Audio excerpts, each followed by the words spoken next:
शाम का वक्त सूरज धीरे धीरे पश्चिम की तरफ ढल रहा था। हल्की सुनहरी रोशनी शहर पर फैल रही थी। रोंगचेंग की सड़कों पर गाड़ियां और लोग धीरे धीरे बढ़ने लगे थे। फाइव फॉक्चेस पर जब लिन फे, जोयो और वांग शाओरू शिंगन गार्डन कम्युनिटी से निकले, तो ठीक ऑफिस टाइम के बाद वाला ट्रैफिक पीक चल रहा था। गाड़ी आधे रास्ते में ही जाम में फंस गई। ड्राइविंग सीट पर बैठी जोयो ने सामने खड़ी गाड़ियों की लंबी लाइन देखते हुए थोड़ा परेशान होकर कहा, आज तो सैटरडे है, फिर इतना जाम क्यों है? वांग शाओरू बिल्कुल शांत थी। उसने नरमी से कहा, शाओयो टेंशन मत लो, पार्टी 7 के बाद शुरू होगी। पीछे बैठा लिनफे मोबाइल चलाते हुए पूरी तरह रिलैक्स था। उसे जरा भी जल्दी नहीं थी। करीब 20 मिनट बाद जाम खुला। जैसे जैसे वे वाइटैलिटी जिम के करीब पहुंचे, सड़कें चौड़ी होती गई। जब तीनों पार्किंग में पहुंचे और गाड़ी से उतरे, तब शाम के 6:25 बज चुके थे। जोयो ने अपने लंबे बाल पीछे करते हुए पूछा, सीधे पार्टी वाले वेन्यू चलते हैं या पहले मेरे ऑफिस में बैठकर थोड़ा रुकें? वांग शाओरू ने लिनफे की तरफ देखा। मुझे तो ठीक है, लिनफे तुम बताओ। जोयो के ऑफिस में थोड़ी देर बैठते हैं। ठीक है, पहले ऑफिस चलते हैं। तीनों उसके ऑफिस की तरफ बढ़ गए। समय बीतता गया। रात पूरी तरह उतर आई। एक के बाद एक हाई एंड कारें वाइटैलिटी जिम में एंटर कर रही थी। बर्थडे पार्टी का वेन्यू आवाजों से गूंज रहा था। माहौल बेहद लाइवली था। बुफे टेबल्स पर तरह तरह के डेलिकेसी सजे थे। जिजिंगी, खाना बंद कर उधर देख। दो लड़कियां हैं, कमाल की खूबसूरत, कमजोर सा दिखने वाला, शराब से हॉलोड आउट लग रहा एक युवक मुंह में खाना ठूंसते हुए बोला। जुजिंगवी ने बिना सिर उठाए कहा, मुझे परेशान मत कर। कल रात नाना के साथ पूरी रात बिताई, शाम तक सोया रहा, कुछ खाया भी नहीं था। पहले पेट भर लेने दे। हुजैंग ने आंखें घुमाई। तू खा, मैं पहले जाकर बात करता हूं, कॉन्टैक्ट इंफॉर्मेशन लेकर आता हूं। वह सीधे उन दो खूबसूरत लड़कियों की तरफ बढ़ गया। थोड़ी देर बाद जुजिंगुई ने पेट भर लिया। उसने चारों तरफ नजर दौड़ाई। आज पार्टी में सच में बहुत ब्यूटी थी। लेकिन अगले ही पल उसकी नजर हुजैंग पर पड़ी। और जैसे ही उसने उन दो लड़कियों में से एक का चेहरा साफ देखा, उसके दिल में दबी पुरानी यादें अचानक बाहर आ गई। उसका दिल एकदम उछल पड़ा। मुंह खुला रह गया। चेहरे पर डर साफ था, जैसे सामने कोई खूबसूरत लड़की नहीं, बल्कि कोई टेरिफाइंग क्रीचर खड़ा हो। हुजैंग, कमीने, मुझे फंसा मत देना। वह मन ही मन बड़बड़ाया और तुरंत उनकी तरफ बढ़ा। हुजैंग मुस्कुराते हुए बोला, दोनों ब्यूटीज, दोस्ती कर लेते हैं, ऐसे इग्नोर मत करो। मैं कोई बैड पर्सन नहीं हूं। उसकी आंखें बिल्कुल भी शरीफ नहीं थी।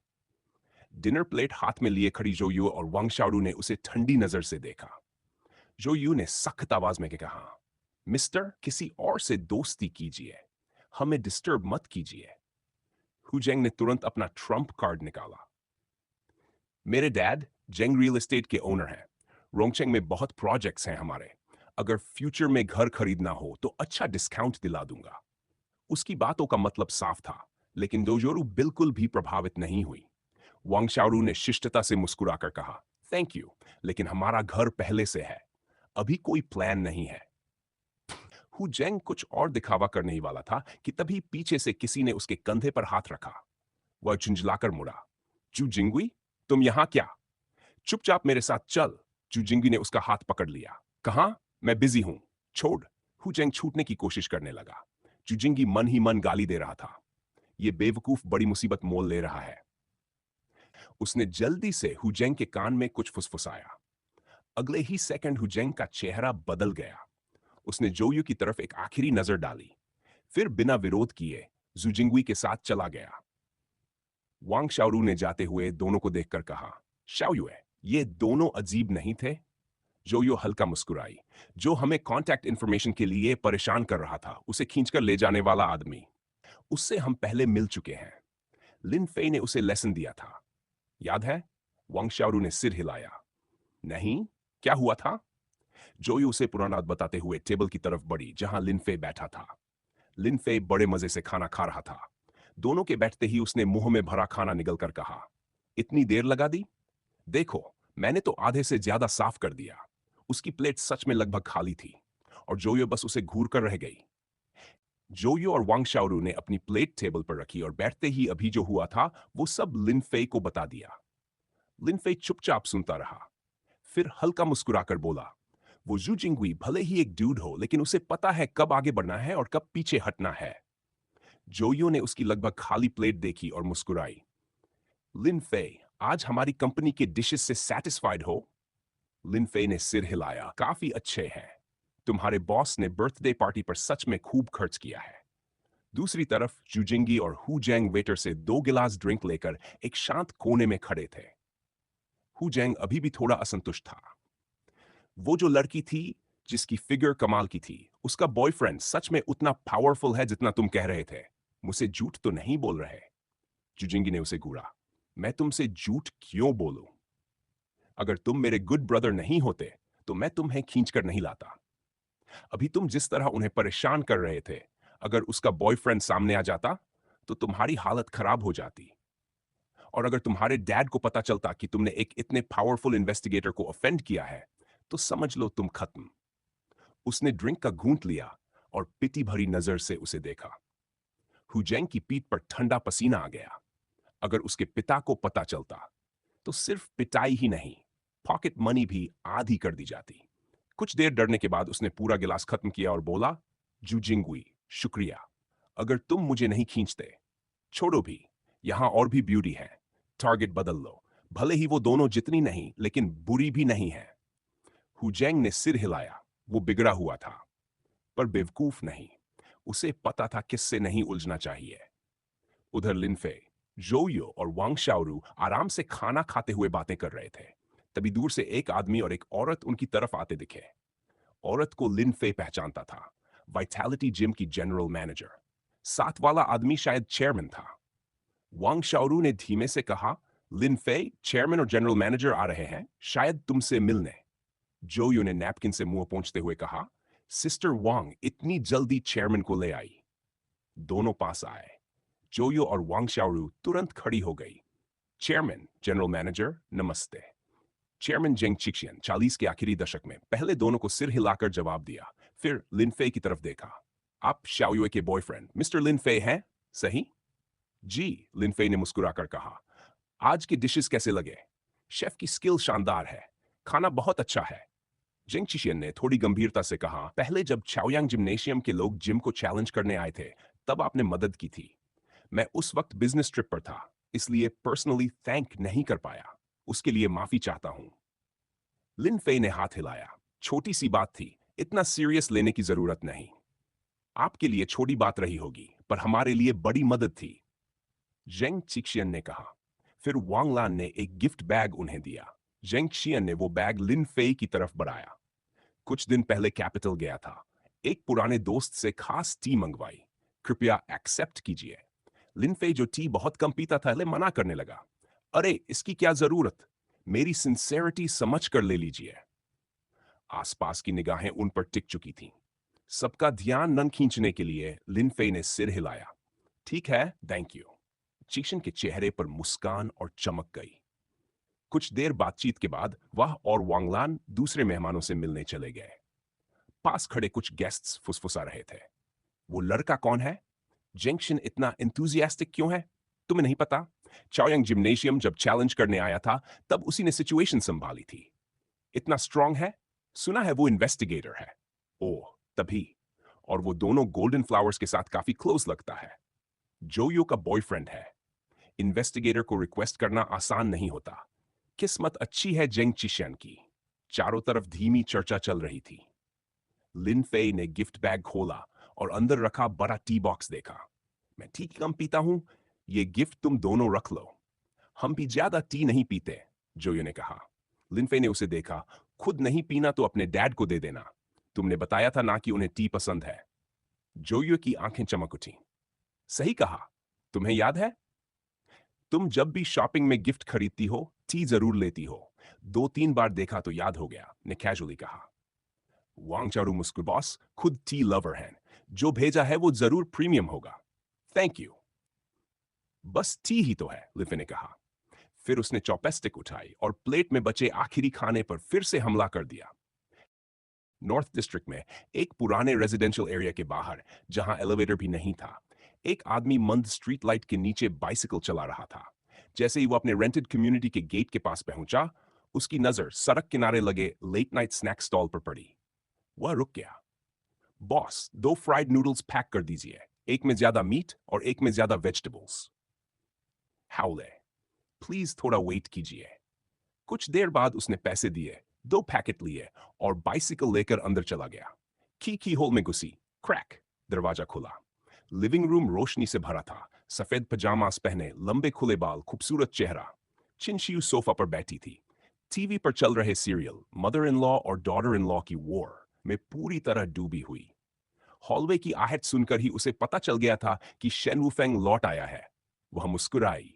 शेन वुफेंग काम से लौट आए? मिडनाइट सिर हिलाया। मिडनाइट स्नैक लाया हूं, खाओगी? हाँ, वह हंस दी। शेन वुफेंग ने पैकेट टी टेबल पर रखा। तुम्हें ग्रीन वेजिटेबल्स पसंद है, ऊपर वाले पोर्शन में ज्यादा डलवाए हैं। Thank you. चिनशियू ने डिस्पोजेबल चॉपस्टिक्स निकाली। टीवी देखते देखते खाना शुरू कर दिया। शेन वुफेंग भी बैठ गया। खाते खाते वह उसे देखने लगा। 1 महीने से ज्यादा हो गया किया था। चिनशियू कभी जॉब ढूंढने बाहर नहीं जाती।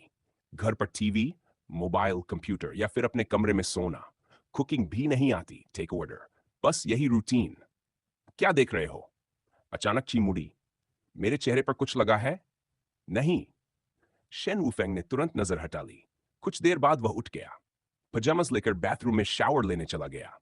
उसके जाते ही चिंशी ने भी खाना खत्म किया, गार्बेज साफ किया, मोबाइल उठाया, डेट देखी, धीरे से बुदबुदाई, 1 महीने से ज्यादा हो गया, ऑर्गेनाइजर अभी तक नहीं आया, अभी मैं सेफ हूं। रात। एक लंबा चौड़ा आदमी फ्लोरल क्लोथ्स पहने बार के अंदर गया। तेज म्यूजिक गूंज रहा था। उसी समय एक ड्रंक युवक हैवी मेकअप वाली वुमन को पकड़े बाहर निकल रहा था। हॉकुन से टकराने ही वाला था। वह तुरंत साइड मुड़ा। वॉमिट। हॉकुन ने झटके से उसका सिर धक्का दिया और सारा उल्टी उस वुमन पर। आह! वह चीख उठी। मेरे बड़े भाई को क्यों धक्का दिया? 2 छोटे गुर्गे चिल्लाए। उन्होंने उनकी तरफ देखा भी नहीं, सीधा अंदर चला गया। स्लॉट! दोनों को लगा सबके सामने इंसल्ट हो गया। वे दौड़ पड़े। हॉकुन की आंखों में कोल्ड ग्लेयर चमका। वह मुड़ा। एक किक। पहला गुर्गा उड़ गया, दूसरा रुक गया। तुम रुको। वह अपने घायल साथी और ड्रंक बड़े भाई को लेकर भाग गया। गोखुन अंदर बढ़ गया। कुछ देर बाद एक प्राइवेट रूम में पहुंचा। दरवाजा खोला। अंदर होपेंग था, एक वुमन के साथ। होपेंग ने एक्सप्रेशन बदला। इतने रूड मत बनो, नॉक कर सकते थे। अगर बिजनेस के बीच डिस्टर्ब किया तो नाराज हो जाऊंगा। होपेंग ने वुमन से कहा, फे फे बाहर जाओ, बाद में कंटिन्यू करेंगे। वह चली गई। होकन सोफा पर बैठ गया।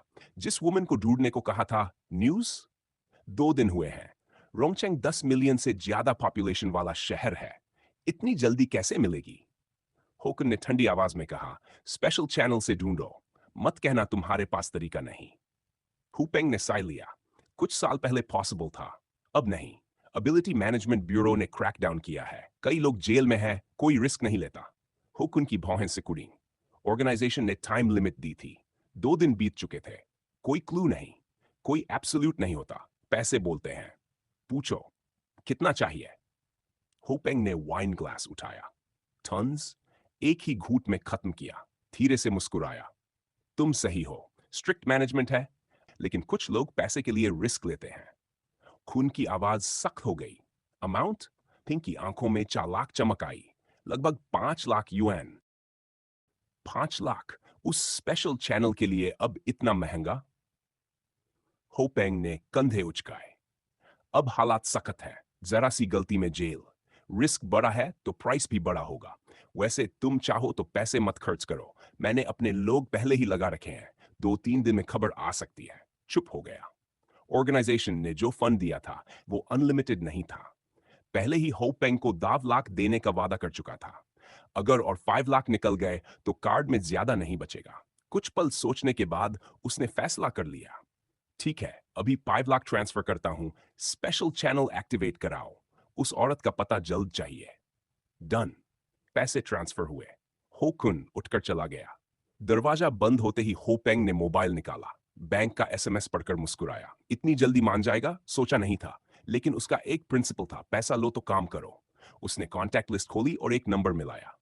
हेलो, एक बंदा ढूंढना है। हालात सख्त है, रिस्क बड़ा है, रेट पता है? हाँ, 2 लाख, कार्ड डिटेल्स भेजो। कॉल कट गया। होपेंग ने धीरे से गिलास उठाया। बाकी के 3 लाख? नेचुरली उसकी पॉकेट में।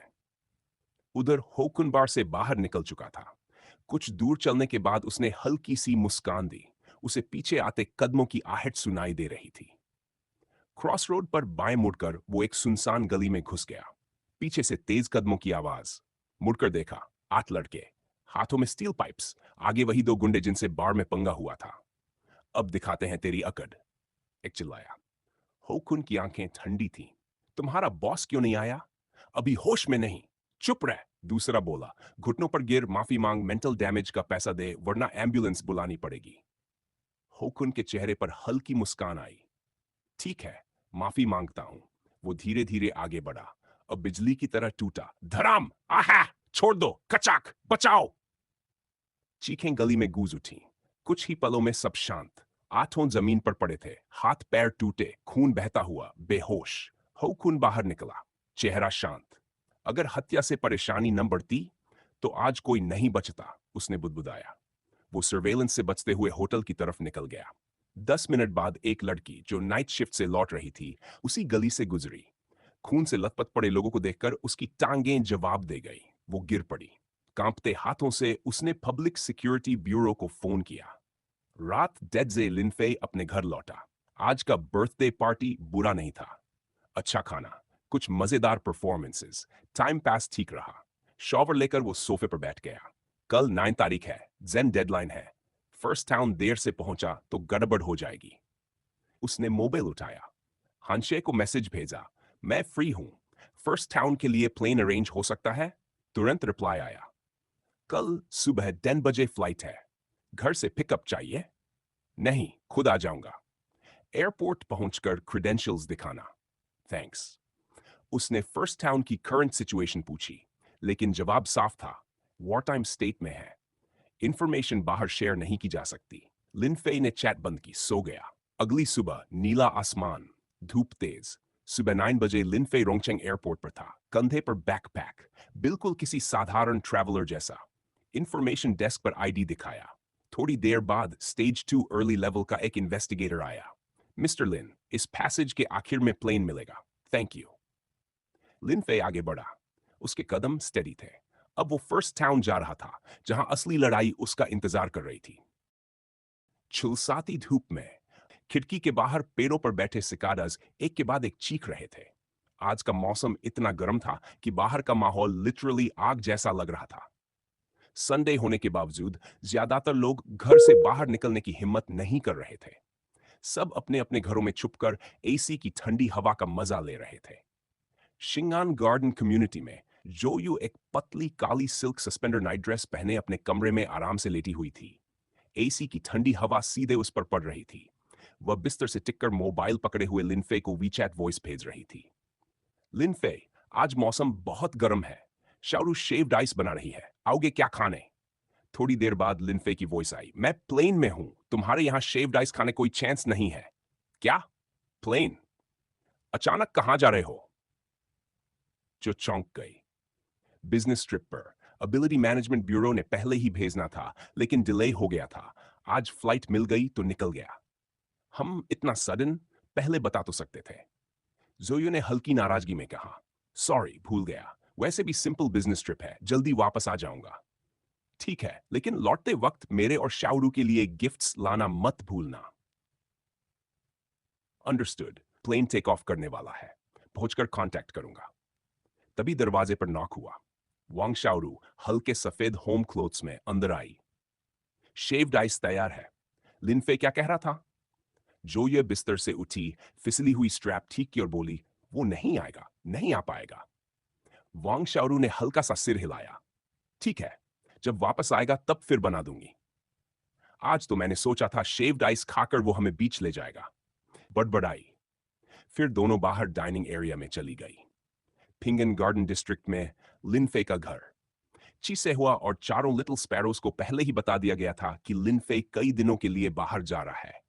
उसके सामने तो सब शांत थे, लेकिन जैसे ही लिनफे बाहर निकला, चारों खुशी से उछल पड़े। अब अगले कुछ दिनों तक खुलकर मस्ती करने का मौका था। टीवी पर मूवी चल रही थी। एक्टर्स जबरदस्त फाइट कर रहे थे। असली कल्टिवेशन स्ट्रेंथ भले उतनी हाई न हो, लेकिन स्पेशल इफेक्ट्स के बाद सीन्स काफी शॉकिंग लग रहे थे। जैसे ही विलन को हीरो ने तलवार से हराया, मूवी खत्म हो गई। मूवी देखने के बाद चीसे हुआ और लिटिल स्पैरोज के दिमाग में फिर से robbing the rich and helping the poor वाला आइडिया घूमने लगा। पहला स्पैरो बोला, ट्विटर, आज रात चलते हैं। चीसे हुआ ने सिर हिलाया। कुछ दिन पहले इन्वेस्टिगेटर्स पीछे पड़े थे।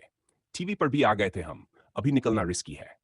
दूसरा स्पैरो बोला, इतने दिन हो गए, अब सेफ होगा। तीसरा बोला, यूनिवर्सिटी टाउन वाले एरिया में नहीं जाते, कम ह्यूमैनिटी वाली जगह चलते हैं।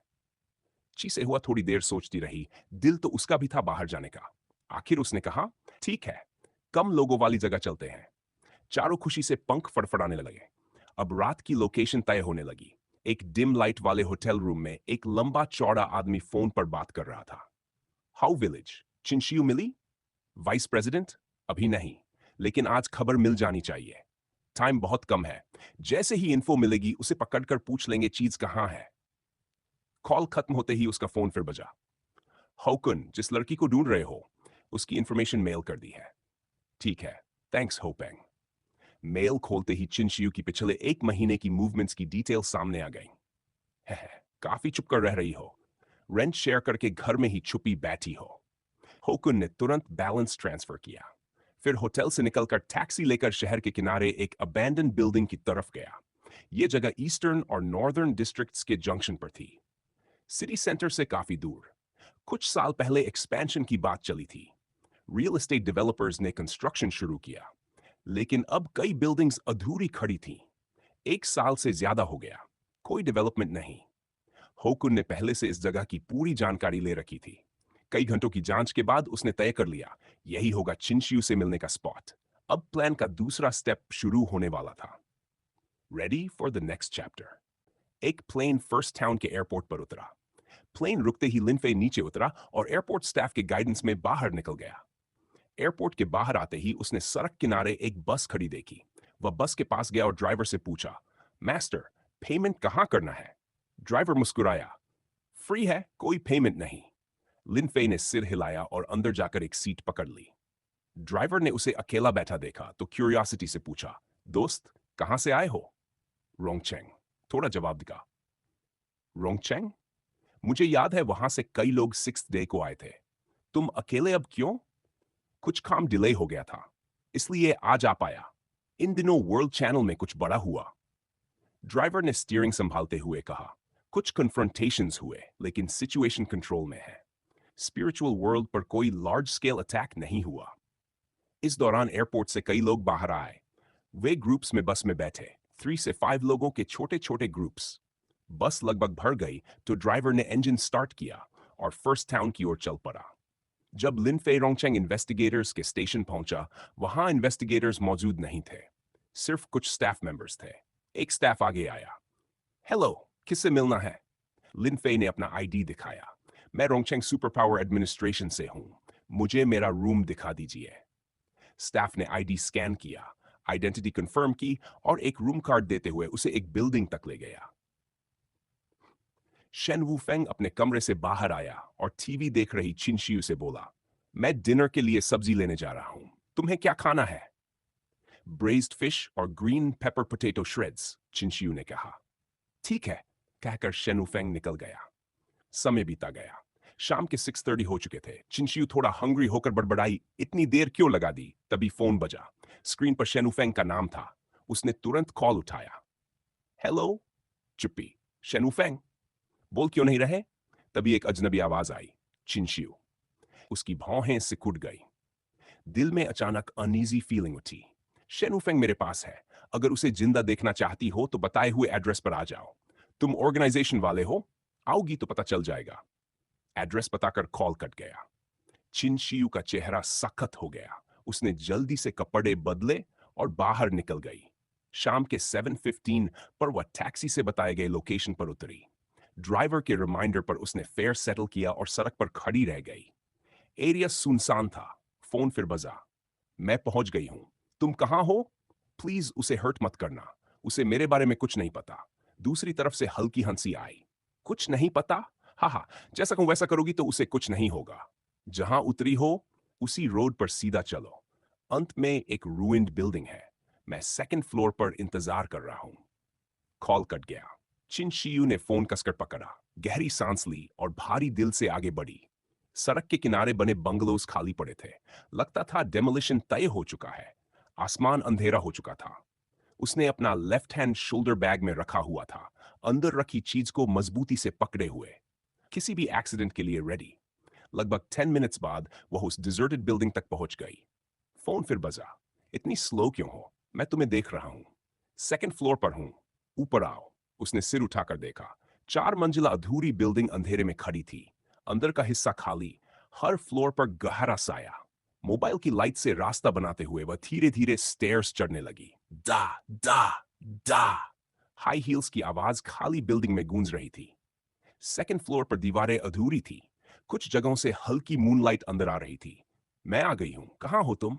उसकी आवाज हल्की कांपी। हाथ और कस गए, खासकर वो हाथ जिसमें वेपन था, रेडी टू एक्ट। तभी अंधेरे से एक आदमी बाहर आया। ब्लैक स्पोर्ट्सवेयर पहने बाईं ओर खड़ा। होकुन। उसके अचानक सामने आने से चिनशियू पीछे हट गई। उसने अपने लेफ्ट हैंड से एक सिलिंड्रिकल स्टिक जैसी चीज उसकी ओर तानी और सख्त आवाज में बोली, तुम लोग मेरा पीछा क्यों कर रहे हो? मैं ऑर्गेनाइजेशन की कोई चीज नहीं रखती। अंधेरा गहराता जा रहा था और थ्रेट अब सामने खड़ा था। हाहा, तुम ऑर्गेनाइजेशन की कोई चीज नहीं रखती, ये सही है, लेकिन तुम्हारे टीचर ने रखी थी। होकुन ने ठंडे स्वर में कहा। तो मेरे टीचर के पास जाओ। मेरा पीछा क्यों कर रहे हो? चिंशियू ने पलटकर कहा। कुन की आंखें हल्की से कुड़ी। तुम्हारा टीचर मर चुका है, इसलिए हम तुम्हारे पास आए हैं। क्या? टीचर मर गई? चिंशियू के मुंह से शॉक में आवाज निकली।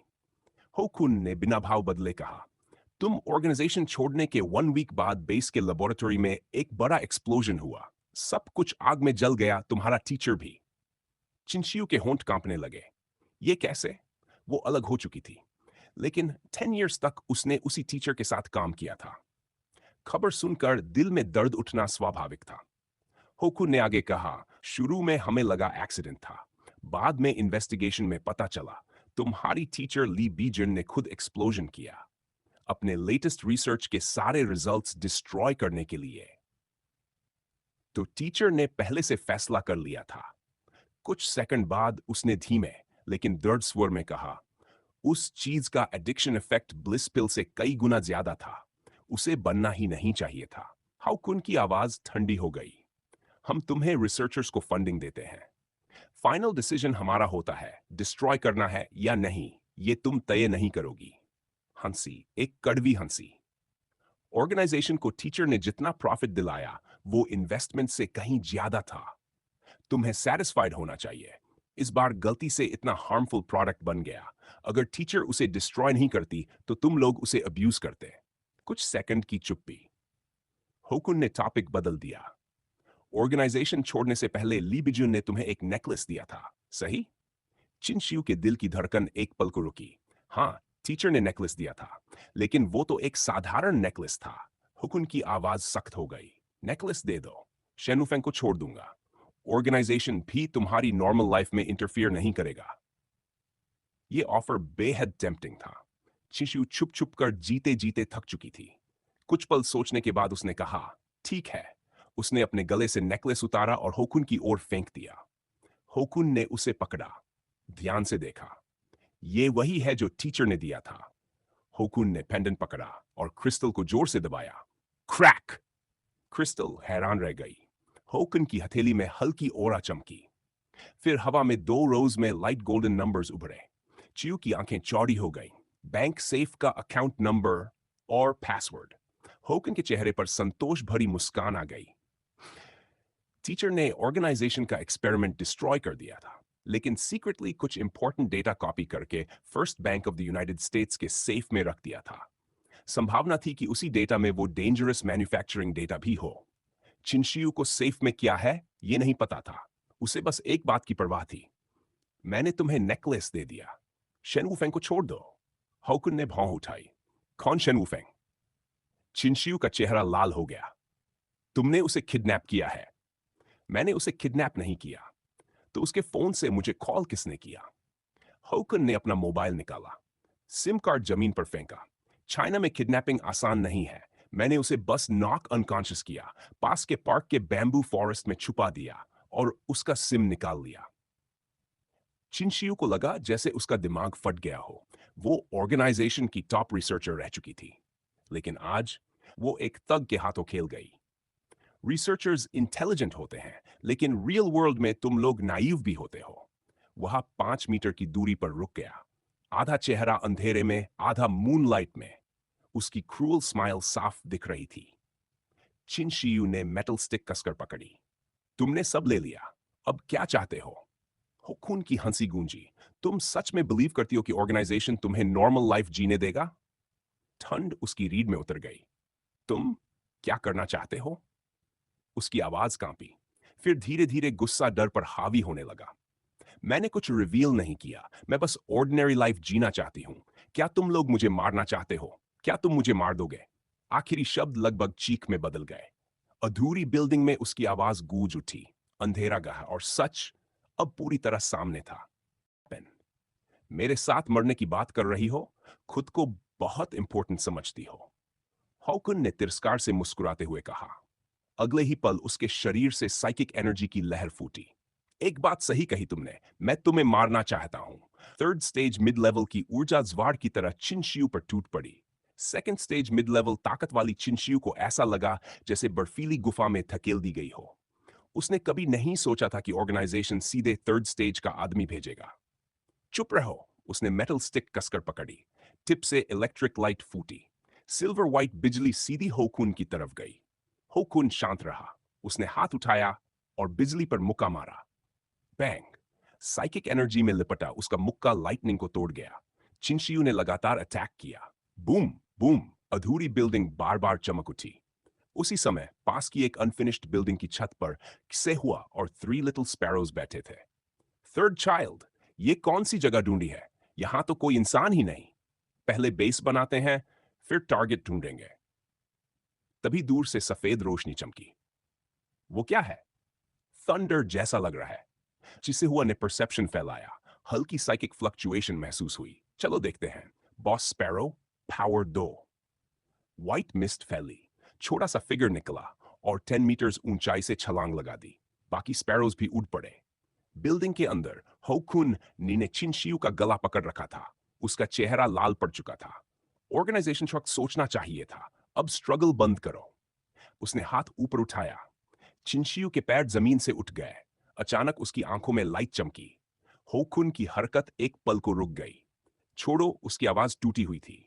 होकुन की पकड़ ढीली हुई, लेकिन तुरंत संभल गया। ताकत का फर्क बहुत ज्यादा है, वरना अभी रिकवर नहीं कर पाता। उसने आंखें बंद कर ली और पकड़ और कस दी। चिंचू की सांस टूटने लगी। धीरे धीरे उसके हाथ गिर गए। तभी उश, एक पत्थर हवा चीरता हुआ आया। बूम! पत्थर होकुन के हाथ से टकराया। उसकी पकड़ ढीली हुई। कौन? होकुन ने आंखें खोली। छोटा सा फिगर तेजी से उसकी तरफ आ रहा था। चारों तरफ से वाइन्स लिपट गई। अगले ही पल बूम, किक सीधा होकुन की गार्ड पर पड़ा। होकुन पीछे खिसक गया। हाथ सुन, बाजुओं में दर्द। चिसे हुए ने किसी को देखा, जिंदा थी। उसने ध्यान हटाया। होकुन ने गंभीर होकर कहा, यह मामला तुम्हारे बस का नहीं है, जान देकर पछताओगी। उसकी ओरा फिर उभरी, पहले से ज्यादा शक्तिशाली। चिसेवा धीरे धीरे आगे बढ़ी, 2 मीटर की दूरी। अचानक होकुन की आंखों से फेंट इलेक्ट्रिक आर्क्स निकले, सीधे क्यों की आंखों से जुड़े। हवा में छोटे इलेक्ट्रिक स्पार्क्स चमकने लगे। Ability, bio electricity enhancement. होकुन अपनी बायो इलेक्ट्रिसिटी को कंट्रोल कर सकता था। वह इलेक्ट्रोमैग्नेटिक फील्ड बनाकर दिमाग पर असर डालता। कमजोर लोग एंजाइटी, डिस्पेयर में टूट जाते, कुछ तो कंट्रोल भी खो देते। आमतौर पर उसके एनिमी हिल भी नहीं पाते। लेकिन इस बार होकुन ने सामने खड़ी चिसुआ के चेहरे पर कोई दर्द, कोई डर, कोई असहजता नहीं देखी। उसकी भावना हल्की से कुड़ी। कुछ गड़बड़ था और असली टक्कर अब शुरू होने वाली थी। तुम्हारी एबिलिटी काफी इंटरेस्टिंग है। चेहुआ का शरीर कुछ पलों के लिए जकड़ा हुआ था, लेकिन उसकी आवाज बिल्कुल शांत थी। मेरी एबिलिटी के खुद कंट्रोल में आने के बाद भी चेहरा न बदलने वाली तुम पहली हो। कंट्रोल? ने सिर हिलाया। सॉरी, तुम जरा ज्यादा सोच रहे हो। तुम्हारा लेवल अभी बहुत पीछे है।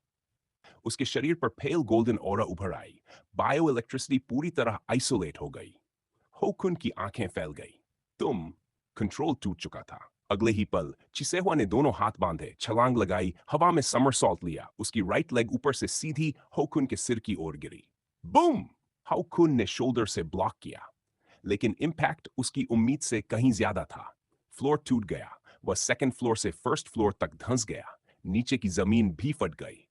फफ! खून फैल गया। चिसेहुआ नीचे झांकी। रिएक्शन अच्छा था। थर्ड स्टेज मिड लेवल के लिए ठीक हो। असल में वह फुल फोर्स से मारना नहीं चाहती थी, लेकिन कंट्रोल से निकलते वक्त उसने ताकत रोक नहीं पाई। इतनी ताकत कैसे? उसने बायो इलेक्ट्रिसिटी से खुद को हील करना शुरू किया। चीसे हुआ नीचे उतरी। तुम मेरे ओपोनेंट नहीं हो, शांति से सरेंडर करो, अपने बिलोंगिंग्स दे दो। जवाब में क्रैश। होकुन खून के गड्ढे से उछला। मैंने जिंदगी में कभी सरेंडर का ऑप्शन नहीं चुना। उसका शरीर बिजली से भर गया। वह हवा में घूमता हुआ किक लेकर आया। बूम! चीसेहुआ ने लाइटनिंग जैसी स्पीड से ब्लॉक किया। जमीन स्पाइडर वेब क्रैक से भर गई।